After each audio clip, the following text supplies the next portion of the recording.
Private వ్యక్తులకి ఇచ్చి నడిపిస్తామని ప్రభుత్వం చెప్తా ఉంది. ప్రజల నుంచి వ్యతిరేకత వస్తూ ఉంది. ఎంత జరుగుతూ ఉన్నా కూడా, కోడి సంతకాలు జరుగుతూ ఉన్నా కూడా డిప్యూటీ సీఎం పవన్ కళ్యాణ్ ఎందుకని కనీసం స్పందించట్లేదు.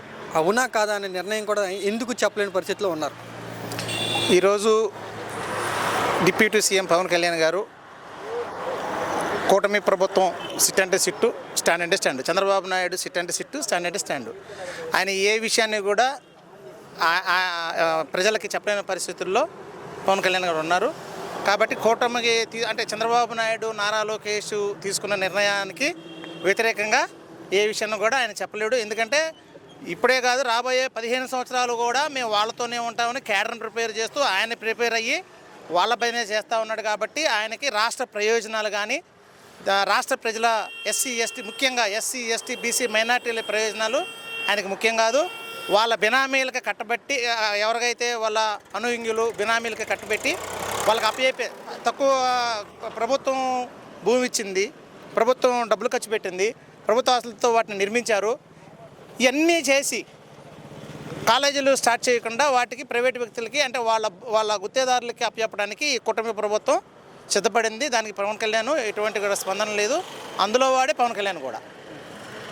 తర్వాత ఈరోజు నందిగామ నియోజకవర్గ శాసనసభ్యులు డాక్టర్ మొండితోక జగన్మోహన్ రావు గారు, అలాగే మాజీ శాసనసభ్యులు మొండితోక జగన్మోహన్ రావు గారు, అలాగే ఉమ్మడి కృష్ణా జిల్లా శాసన మండలి సభ్యులు మొండితోక అరుణ్ కుమార్ గారి ఆదేశాల మేరకు ఈరోజు నందిగామ నియోజకవర్గం పరిటాల గ్రామంలో ఉన్న ఎంయూఆర్ ఇంజనీరింగ్ కాలేజీ వద్ద ఈరోజు మెడికల్ కాలేజీలు ప్రైవేటీకరణ చేయడాన్ని వ్యతిరేకిస్తూ ఏదైతే మా పార్టీ అధ్యక్షులు వైఎస్ జగన్మోహన్ రెడ్డి గారు కోటి సంతకాలకి సేకరణకు పిలుపునిచ్చారో ఆ పిలుపులో భాగంగా ఈరోజు రాష్ట్ర విద్యార్థి విభాగం వర్కింగ్ ప్రెసిడెంట్ రవిచంద్రన్న ఆధ్వర్యంలో ముఖ్య అతిథిగా తీసుకొని, అలాగే నందిగామ నియోజకవర్గ ఎస్ఎస్ఎల్ అధ్యక్షుడు కోటిబాబు, అలాగే మా నాయకులు బుడి సత్యం గారు, అట్లాగే మా నియోజకవర్గ social media convener Gollapalli Jamalaiah ఆధ్వర్యంలో ఈరోజు ఈ కార్యక్రమాన్ని మేము ఘనంగా చేపట్టడం జరుగుతూ ఉంది.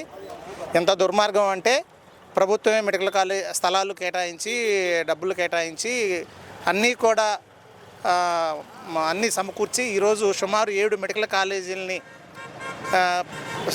పూర్తి చేసి 5 మెడికల్ కాలేజీలను ఆల్రెడీ ప్రారంభించారు.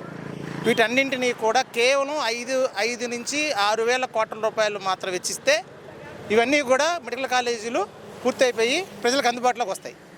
కానీ ఆ పని చేయకుండా ఈరోజు దుర్మార్గంగా కూటమి ప్రభుత్వం పేదవాడు, ముఖ్యంగా ఎస్సీ ఎస్టీ బీసీ మైనార్టీ విద్యార్థులు వైద్య విద్యని చేయకుండా, అభ్యసించకుండా దూరం చేసే కుట్రలో భాగంగానే ఈరోజు కూటమి ప్రభుత్వం ఈ మెడికల్ కాలేజీలని ప్రైవేట్ పరం చేయడానికి నిర్ణయం తీసుకుంది.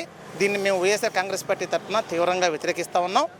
ఈరోజు ఏదైతే దీన్ని వ్యతిరేకిస్తూ కోటి సంతకాల కార్యక్రమం ఏదైతే చేపట్టారో ఆల్రెడీ 1,20,00,000 పైగానే నమోదు కార్యక్రమం ఈ రాష్ట్రంలో పూర్తయింది.